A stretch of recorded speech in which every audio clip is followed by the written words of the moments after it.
What's up, gamers? It's your boy, The Gumbuck. This is the finals, season 4. Are you hyped? Because I am hyped. This is going to be a patch, or shall I say, season 4 patch notes video. We're going to be going over all of the notes, and we're going to be doing some in-game testing and taking a look at the new map, Fortune Stadium. If you want to skip all the patch notes overview kind of reading thing, just go to this timestamp that you see here and just see, we could just go right into testing the new weapons in the map. But if you're down for this video, because it's going to be a long one, there is a lot to talk about and a lot of patch notes to go over. I appreciate you clicking. Let's just jump right into it. Okay, so update 4.0.0. I'm not going to be going through everything. I'm just going to go through kind of like what I think is the really important stuff. But as it says here, it's showtime. Welcome to Season 4, contestants. Season 4 brings exciting new content and features to the finals. From the sleek urban Fortune Stadium map, sponsored by Halto, Njimo, and Azult, the 3 powerful new weapons, and there's plenty to dive into. We've also added sponsor contracts, allowing players to sign up with one of 3 sponsors for unique rewards, a new World Tour ranks, and improved rank cash out tournaments, plus new customizations, options, loadout slots, and revamped leaderboards to ensure a more competitive and personalized experience. So, they got the trailer, which you hadn't seen that. There's a little clip of it at the beginning of this, of course. We've got Fortune Stadium that we're going to take a look at. And we've got 3 new weapons. So we've got the 50 cal Akimbos, the dual Deagles for the heavy. That's freaking awesome. Super dope. Played that in the pre-test. We got the Pike 556. This is also pretty dope. Really liking that. And the M26 Matter for the light. So the heavy for the Deagles goes to the heavy. The Pike 556 goes to the medium. And the M26 Matter goes to the light. It's a shotgun and it's rad AF. So we've got the new sponsor option here. We can pick a track. You'll pick Njimo, Halto, or Azult.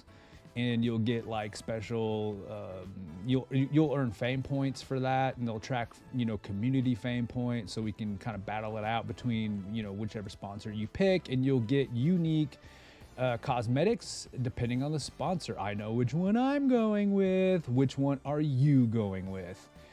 So they added a new feature for this season, which is pretty cool. The alternative sights, or alternate sights and scopes. This is rad. So you can now get like a scope on the FAMAS or maybe the V9S. You can also change weapons that have scopes and just make them iron sights. So we'll take a look at that. We've got new World Tour ranks, so they've made some changes there. Emerald track will be open and available to us out of the gate.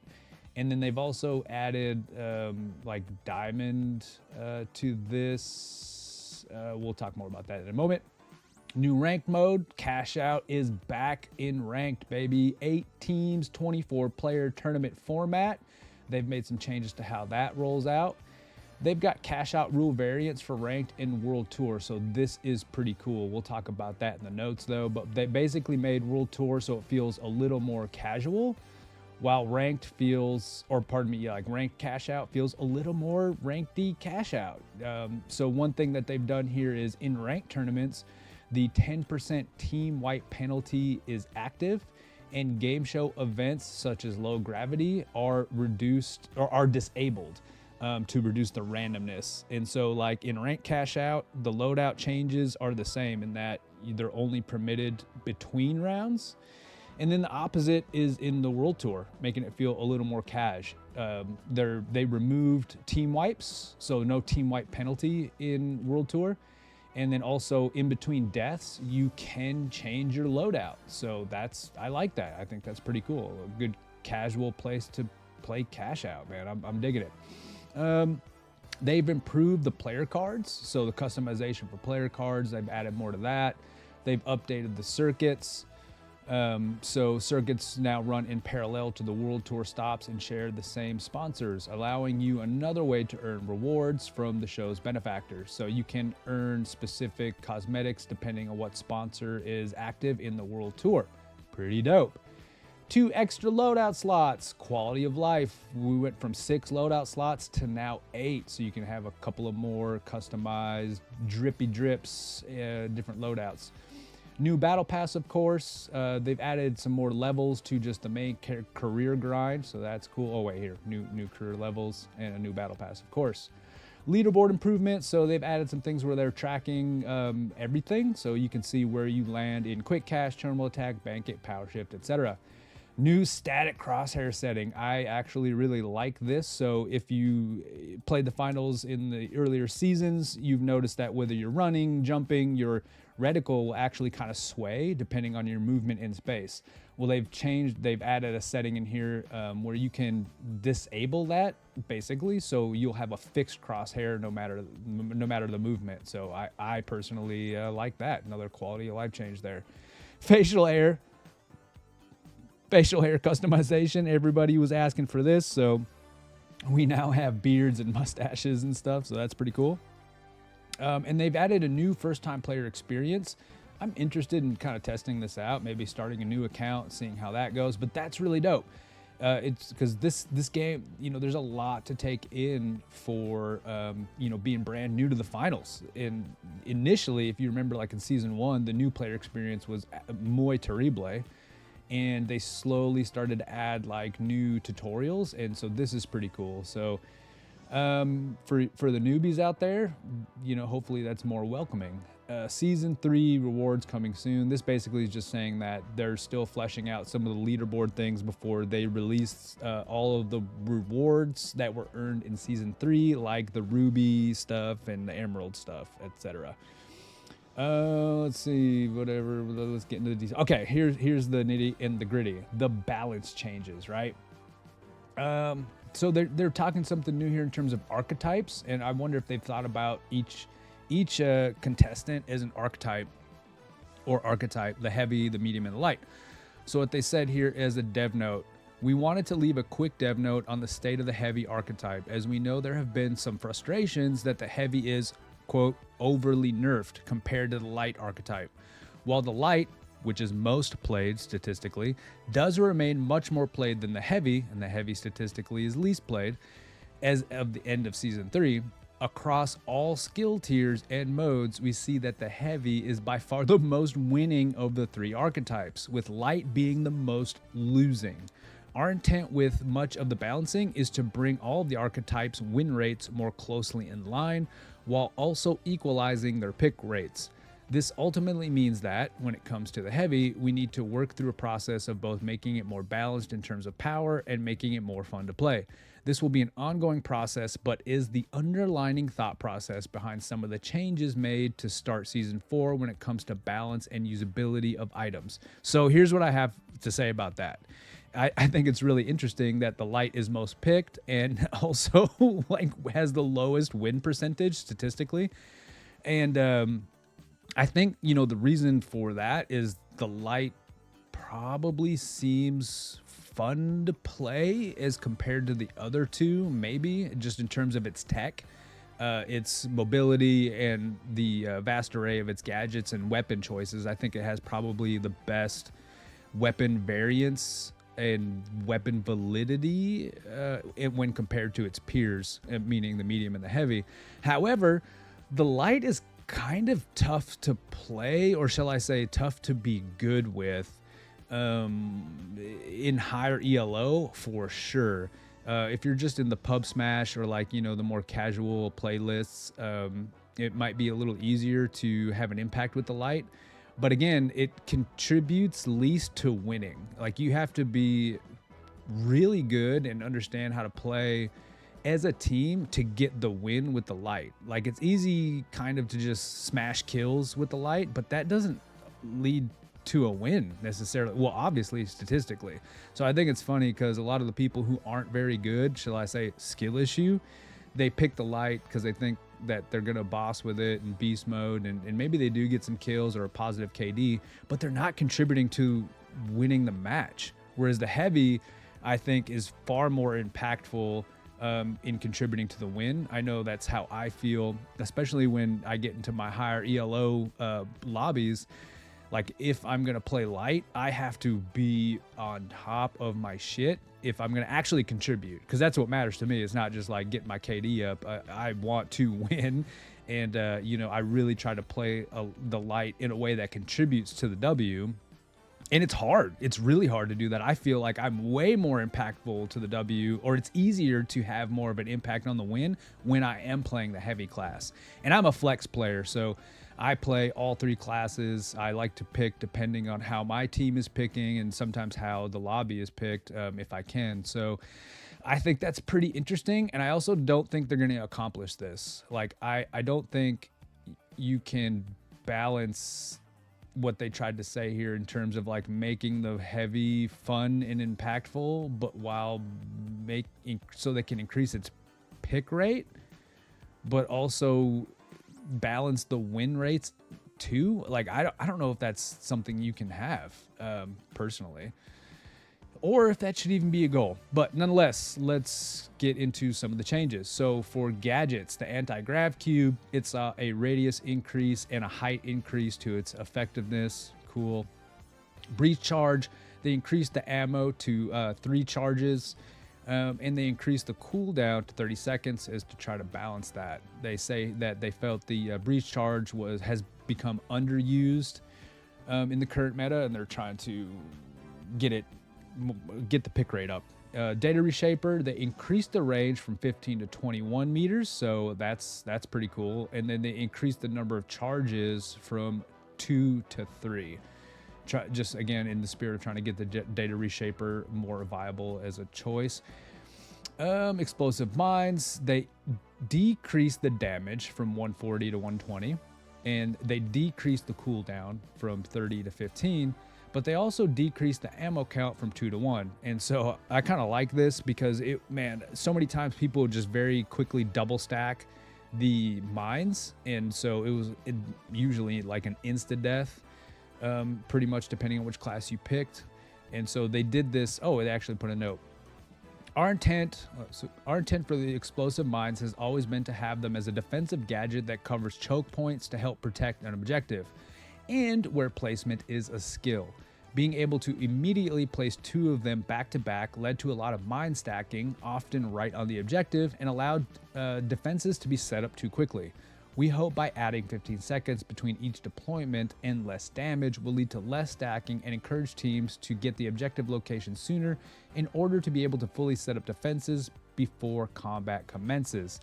Sounds to me like this is almost like more of a response to terminal attack play, but definitely something like on Power Shift, people would very quickly double stack mines on kind of the common entry point of the Power Shift, and you'd get just insta exploded. Flashbang. So Flashbang is obviously pretty underutilized, and they're trying to give a rework to that utility. Increase the max duration of the blind status from 4 to 4.5 seconds. Increase the max duration of the max intensity of the blind status effect from 1.8 seconds to 3.5 seconds, so that's quite a buff. Increase the intensity of flashes that explode close to the enemy's position. Increase the view angle of flashes, causing more intense flashes when the flash goes off by someone's side or slightly behind them. Flashbangs now only show hit indicators on the crosshair if they reach a minimum amount of intensity on a hostile target. Decrease the intensity and duration of the blind status effects on teammates, that's good. Improve the leniency of hit detection of the flashbang when targeting players so that it's less likely to be blocked by small objects. And of course, they've got the dev note here which says, we found the flashbang to have been underutilized and to have added some quality of life fixes that will hopefully make them a more reliable and effective choice. Glitch Trap. Okay, so Glitch Trap kind of OP in Season 3. I liked the Glitch Trap and both hated it when it was used against me. But they disabled crosshair hit markers when the Glitch Trap attaches to an enemy so that it can no longer be used to detect players. They decreased the ammo amount from 2 to 1, and they decreased the cooldown from 30 to 20 seconds. So we'll see how that works out. This was an interesting interesting change here. Added a small amount of variance to the jump pad so that objects cannot bounce on them indefinitely. I don't really like that, if I'm being honest. I kind of thought it was like a cool strat to maybe sometimes use a jump pad to alter how objects moved in space, especially the cash out. But I'm wondering if this small amount of variance, is that only for objects within space, or is that going to affect how we jump on the jump pad as well? I don't know. We'll have to see. Proximity sensor, they increased the radius from 10 meters to 11 meters. RPG, this is the big one. This is a huge change to the game, huge change to the meta. They decreased the damage from 140 to 100. They increased the reload time from 0.9 seconds to 2.15 seconds. Holy moly. They decreased projectile dispersion when aiming down sights from 0.3x to 0.25x. Oh my gosh. Dev note here. We never really intended the RPG to be unquote opener in combat, even if it is an item that is more accessible to new players. The intent was always that it was for destruction first and foremost. We believe this change makes it still usable as an opener, but a much less viable one, shifting its focus back to destruction and breaching. Wow. So I honestly, the way they changed explosion dispersion in season 3, I thought was like a low-key nerf to RPG anyway. But this is a pretty big hit to the RPG. Wow. All right. Tracking dart. They increased the magazine size from 2 to 4. They decreased ammunition regeneration rate from 13 seconds to 12 seconds, and they decreased tracking duration from 15 to 10 seconds. I almost think they might need to up the damage on this just a little bit, just for the funds, but you know, who's using tracking dart? Really? Like, put down in the comments, are you using tracking dart? All right.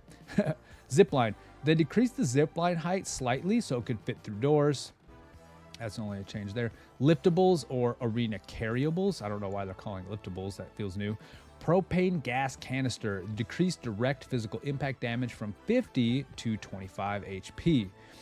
All right, so now we've got some mode changes here. Cash out modes. Introduced a new respawn placement logic for teams that are wiped with the goal of reducing the number of third-party fights. There's also a whole blog post about their approach to third-party fights. They are considering how toxic third partying might be in this game. So that's kind of cool that they're taking a look at that. Ranked tournament for cash out. Of course, we added ranked tournaments this season. They disabled game show events in ranked tournaments in the spirit of making it more consistent. To make ranked mode tournaments a more competitive friendly environment with less randomness involved, we've decided to disable all game show events. We believe this will make matches slightly more consistent, less random, kind of means the same thing, and easier to strategize around. Increase the cash awarded per cash out in the final round from 10,000 to 25,000. Not sure really why. Increase the cash out required to win the final round from 20,000 to 50,000. Terminal attack. So yes, terminal attack is still in the game. It's just more of a casual experience for people who want to take a break from the main focus, which is cash out. But they say here, terminal attack now uses best of 9 rounds, first to 5 format, with a halftime break where level of destruction is reset. Terminal tank ranked has been removed. All right, cash out. In cash out, they disable team wipe penalties in World Tour. World Tour cash out. World Tour is intended to be a more casual tournament experience than our ranked tournaments. Our research in Season 3 showed that removing team wipe penalties caused less player frustration and led to closer matches. They enabled the ability for players to swap items in their loadouts and reserves between team wipes in World Tour. Maybe it's not between deaths, maybe it's only team wipes? This is another change aimed at making World Tour more friendly for the casual players by allowing them to swap items between lives. Ranked tournaments will... This is whatever. Increase the cash out awarded per cash out in the final round. Same change there. The 10,000 to 25,000. The win is going to be 20,000 to 50,000. Added diamond and platinum ranks in World Tour between the gold and emerald ranks. Emerald ranks is now unlocked and available to progress toward from the start of the season. Emerald rank is now earned by collecting win points rather than tournament wins. That's cool. updated the required win point totals for all World Tour rank tiers due to the change in ranks and how they're earned. All right. Specializations. The Dematerializer improved targeting to reduce the amount of times a demat fails to progress a passageway through objects. Cool. Goo Gun. Fire mode. They changed it from semi to fully automatic, baby. Let's go. Healing Beam. Decreased healing rate from 50 health per second to 40 HP per second. So that's a Healing Beam nerf. I guess I'm kind of okay with that, honestly. So the Mesh Shield, again, I am a flex player. I legit love playing all three classes, but this one really hurts. The RPG nerf is kind of like, okay, I can deal with that. But the Mesh Shield nerf here, it's a shot to the heart for me. So Mesh Shield will now enter cooldown either when destroyed or lowered. The dev note here. The Mesh Shield was intended as a specialization used to shield teammates or to represent the heavy archetype's toughness and staying power. We felt the juggling of the shield, constantly raising and lowering it to fire weapons, was hard for some players to understand and very frustrating to play against.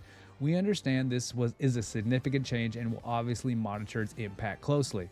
So, was hard for some players to understand and very frustrating to play against. Skill issue, Embark. You literally made a skin to address these players' skill issue. So, like for me, sometimes I would play heavy, like with the flamethrower or let's say the shotgun, and I would juggle that Mesh Shield to close gaps. If I kind of sensed someone was going to try to hit me with the stun gun, I'd flip the shield up, block the stun gun, and then, close the gap, drop the shield, fire a couple shots, pick my shield back up, and use that as a traversal and attack and defense strategy. And it was awesome. I never had a problem playing against people who did this. So for them to say this was very hard for some players to understand and very frustrating to play against, skill issue, yo. So now there is an 8-second cooldown when you drop the shield. So, okay, decrease the Mesh Shield cooldown from 15 to 12. And then there's a cooldown now for 8 seconds if the shield is deactivated through damage or if you take it down on yourself. So you can't just you can't juggle the mesh anymore. God, I'm not happy about that. But hey, I'm just going to go through the notes here. This is not going to be my complain session, but, I think you know how I feel. All right, so the 93R, the arguably worst weapon in the game, they're still working on it. So smoothness to the vertical recoil to avoid having sharp jumps in intensity, which could previously cause an inconsistent feel. Updated firing animation when aiming down sights to give greater visibility. Increased fire rate from 210 RPM to 220 RPM. Decreased bullet dispersion when firing from the hip, when crouching, crouch moving, standing still, running, and in uncontrolled states such as falling or sliding. So they tried to, increase the accuracy when just, shooting from the hip. Decrease the rate of which bullet dispersion builds up over time when firing for a sustained period. And increase the bullet dispersion recovery from 0.45 to 0.65. So here's our note. The 93R has been a difficult weapon for us to balance due to it being a burst fire weapon. Burst fire weapons give players the expectation that all 3 shots in a burst should be able to hit when aimed well. But this also means potentially doing 3 bullets worth of damage per shot fired, making the weapon also high damage when the full burst hits. Getting this right whilst also differentiating the weapon from the FAMAS has been difficult. We've been reluctant to make the 93R a 2-shot weapon versus lights because all testing of this scenario has made the weapon game-breaking. But at 72 damage burst, i.e. 3 shots, 9 bullets to kill a light, the weapon has repeatedly underperformed. So it constantly sits in this nice edge of being too good or very bad. In this update, we focused on making the weapon much more effective when fired from the hip, rather than when aiming down sights. We feel this combination of damage and mobility puts the weapon in a better place, but we'd love to get your feedback. I'm going to test this some more. I mean, the weapon is just trash. It's always been trash. And we'll see if it's no longer complete trash. AKM. AKM got a little bit of a nerf. They decreased the magazine size from 36 bullets to 32. CL40, also not great if I'm being honest. Some people are good with it. I'm just not. Skill issue probably. Increased max damage from 93 to 117. Dev note, this change sounds significant, but keeps the weapon in a place where it still takes 2 shots to kill a light and 3 shots to kill a medium. This change is mostly aimed at making a heavy 3 shots to kill instead of 4, as we feel it was unfair for the CL to have to land all 4 of its available 4 shots, i.e. 100% accuracy, to kill a heavy without reloading. Cool. Decrease the fire rate from 275 RPM to 210. That small adjustment is to offset the significant damage buff a little. Increase the max damage radius from 9 centimeters to 30 centimeters. Did they mean centimeters? I don't know. Okay. All right. There's that. Dagger. This is pretty cool. The dagger's backstab secondary attack can now be held, only triggering when the button is released rather than automatically. During the stance, player moves at normal run speed and cannot sprint. That's pretty dope. So you can like queue up the alt attack to the dagger or the secondary attack to the dagger and just hold it and kind of run around holding that thing and then let go, of course, when you want to release that attack, making it more of like a skilled. I like that. That's very good quality of life change. Lewis gun smoothed out the recoil pattern, making it a little bit easier to shoot. LH1, okay, got a little bit of a nerf here. Decrease the damage fall off start range from 80 meters to 50 meters, and decrease the damage fall off end range from 100 meters to 55 meters. The dev note here says, with the addition of the alternative sights and scopes, we felt that LH1 was starting to stray well into the territory of the SR84. This change reduces that to some extent. I wonder how this stat compares to the medium's pike, which is basically an LH1. All right. M60, the fire rate increased from 560 RPMs to 580 RPMs. Cool. And they also reduced the coil pattern on the M60, making it easier to shoot. MGL, the grenade launcher for the heavy, decreased load time from 3.1 to 2.8. The MGL is a weapon we'd very much like to rework at some point, but that will take some more considerable effort. For now, this is a simple and small quality of life adjustment that should make the weapon a little more viable. Recurve bow got a buff. I'm pretty surprised because I thought the recurve bow was in a pretty good place, but let's see what they did here. Increased damage at a minimum draw from 55 to 60. So if you're just tap firing it, it does a little more damage. Decreased damage ramp up start time from 0.2 seconds to 0.15 seconds, and decrease the time it takes to reach maximum draw from 0.585 seconds to 0.49 seconds. So yeah, overall buff to the recurve bow. Okay, let's see how that goes. Riot shield increased damage from 84 to 90. It needs it. The SH-1900 shotgun decreased the reload time from 2.5 seconds to 2.125 seconds. Thank you, Jeebus, because good God almighty, man, if you didn't hit those 2 shots with a kill and you had to go through a reload sequence, it felt like an eternity.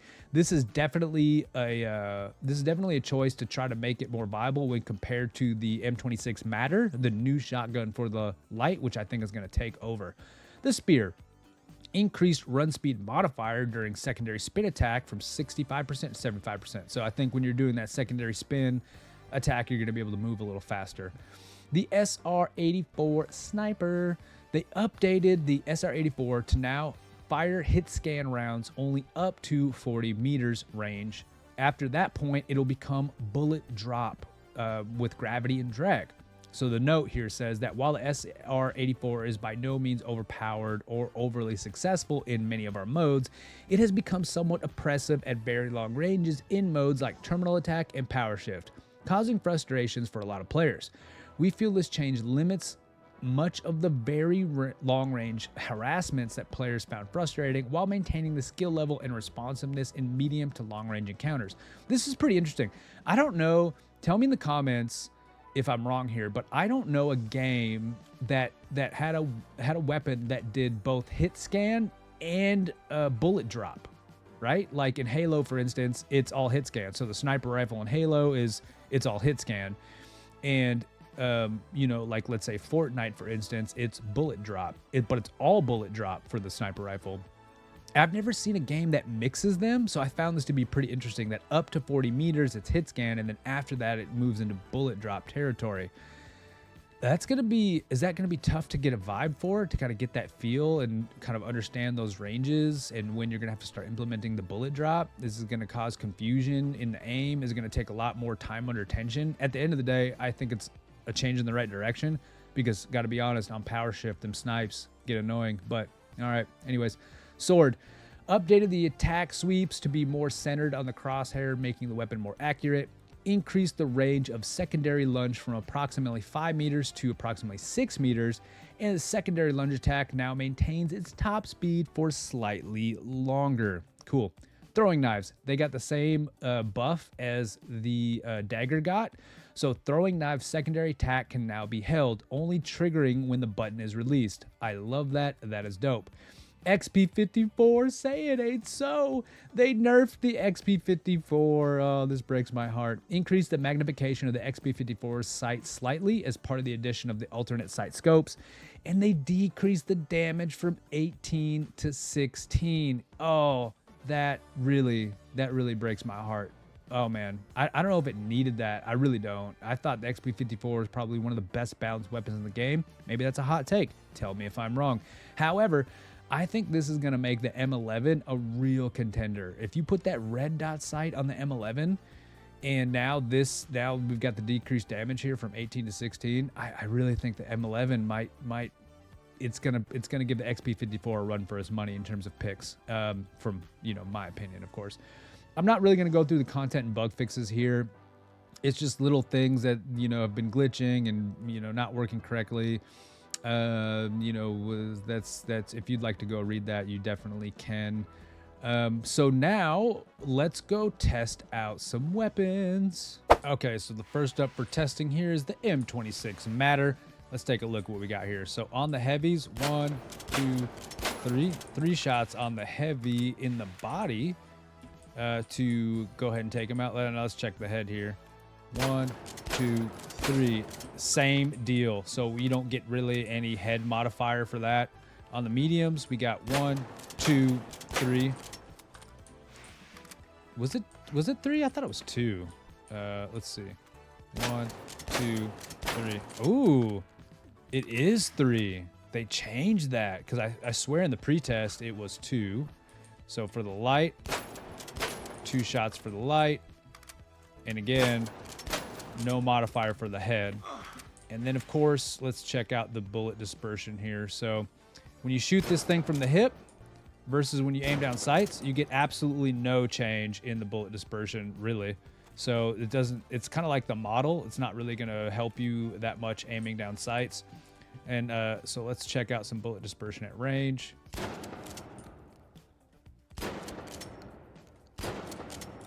So it definitely changes in terms of the bullet dispersion. A couple things that also I want to note is that, like, so we're about 10, what will we say, about 10 meters here from him. So still gets it, not bad. That was aiming down sights though. 1, 2, 3. Ooh, maybe it is slightly better if you aim down sights. Or the bullet randomness it definitely has some drop off. Look at that. So from that range, you're not doing a whole lot. But this thing has 8 in the clip. So very, very forgiving. And the fire rate is pretty good. Okay, let's check out that Pike 556 now. All right, and we'll start off with a heavy. 1, 2, 3, 4, 5, 6 to the body. 6 to the body. All right, let's see what we got to the head now. 1, 2, 3, 4. 4 to the head. 6 to the body. 4 to the head. The Pike. This thing's a beast, man. 1, 2, 3, 4, 5 to the body for the mediums. Come on, come on. 1, 2, 3 to the head. And for the lights, 1, 2, 3 to the body. 1, 2, to the head. Haha, the pike is gonna be sick. This thing is a beast. And it's got a similar fire rate to the LH1. And the hip fire is pretty good. I think, you know, this is, so crispy. All right, now for the leader of the group, my personal favorite, the Deagles. Look at these things, man. Oh gosh, so nice. 1, 2, 3, 4, 5, 6, 7, 8. 8 to the body. It's got 14 in the clip. Let's see what we got here for the head. 1, 2, 3, 4 to the head. 8 to the body, 4 to the head, baby. Oh man, John Wick. Oh Lord. 1, 2, 3, 4, 5, 6. 6 to the body for the mediums. Come on, baby. 1, 2, 3. 3 to the head. Oh Lord. With 14 in the clip, all you need is 3 to the head on the medium. Oh, so nice. 4 to the body on the light. 2 to the head. Guys, this is it. I guess I didn't show you the bullet dispersion with the Pike 556, but not aiming down sights. Ooh, they added some recoil. In the playtest, they had no recoil. So aiming down sights obviously does create for a tighter pattern, and I'm not doing any that's no recoil control. And here's also that was no recoil control. So aiming down sights does reduce the recoil pattern some. This thing tears though. This thing tears. Let's see how it does at a little bit of a range. So we got this.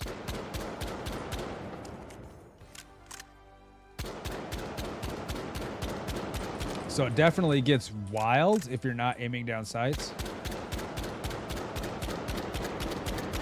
So you're ADSing, you can get way tighter pattern. Yeah, way tighter pattern when you ADS. Ooh, ooh.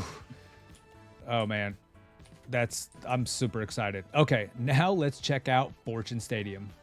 Oh, look at this, baby. Oh, it's so beautiful. This is the Azult section of Spawn. Let's see what we got here. This is the sponsor I'm going with. Oh, this thing is so pretty. So we've got the Azult building. Of course, there's a cash out in here. All right. Another way to get in. Oh, just beautiful. This map is just beautiful. Got that stairwell we came through. Another stairwell there. Got some zippity zips. So a lot of verticality in the new Fortune Stadium, which is cool. So let's see what we got here too. Oh, all right. God, this is so pretty. Go up here. All right. Ooh, a little cubby hole for the lights. Ooh. Ah.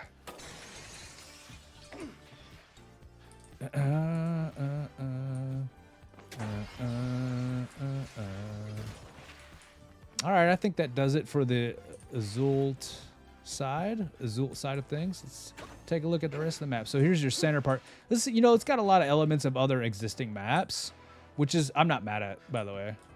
Some people are kind of tripping about that. So like, what does this feel like to you, right? This is like Seoul.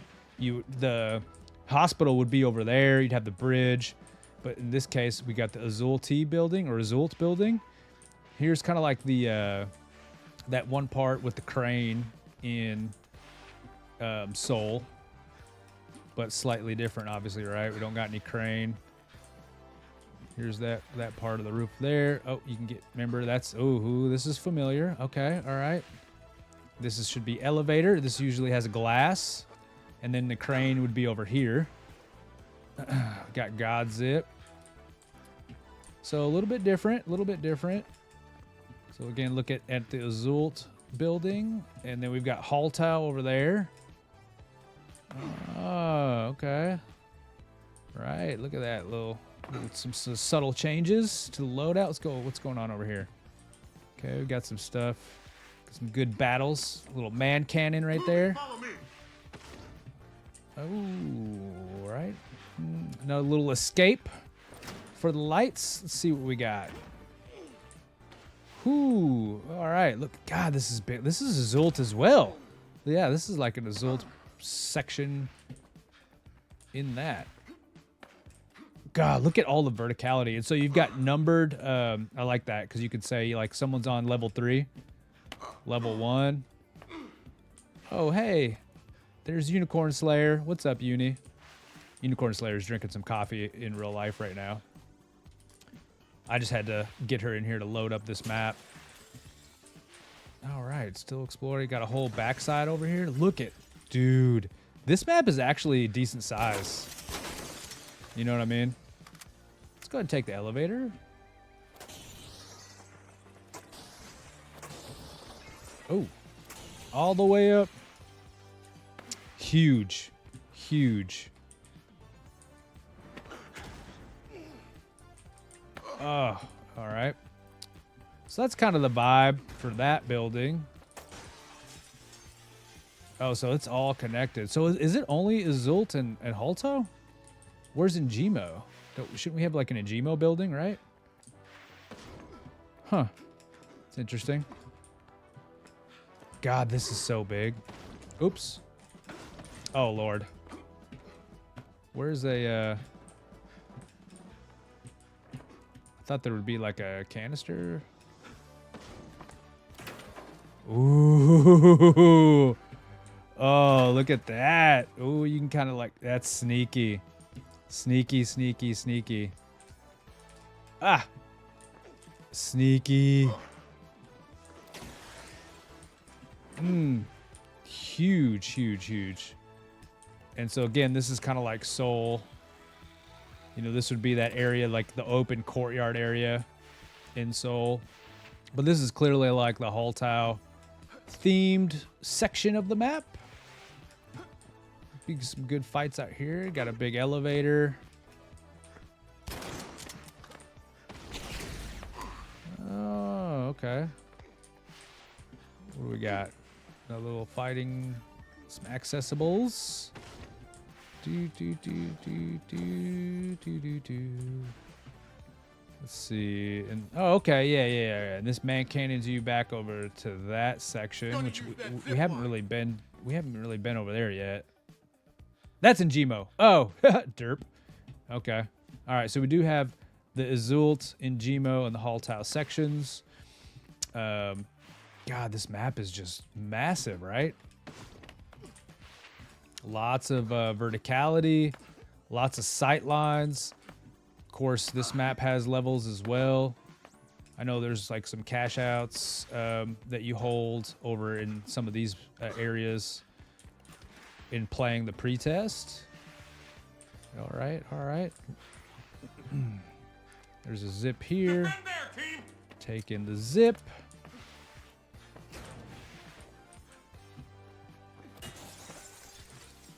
Oh, snap. No man cannons, though, to get you back up there. All right, and then we've got the Njimo section. I love the colors, man. I love the colors. Nice. This was a pretty fun area to hold, too. I know there's a cash out that would spawn, like, down here. And this was a pretty fun spot to hold. It gets rowdy. Little zippity zip. All the way up. Okay. So, and then we can get up. Oh, yeah, we can get up there. Oh, yeah. Get up here. Get your sight lines. Get your Pike 556s out. Be sniping people with that.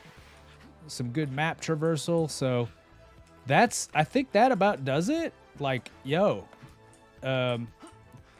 This is Fortune Stadium, ladies and gentlemen. Okay, so that's going to be it for this video. I know there's a lot more to cover in terms of like the battle pass, the cosmetics, the sponsors, but I'm going to do that for a different video because this one has been long enough. Yo, if you stayed till the end of this video, you're a certified G. And at this point, if you're not subscribed, you might as well be. Holler at your boy. It's the Gumbuck. Stay tuned for more finals, baby.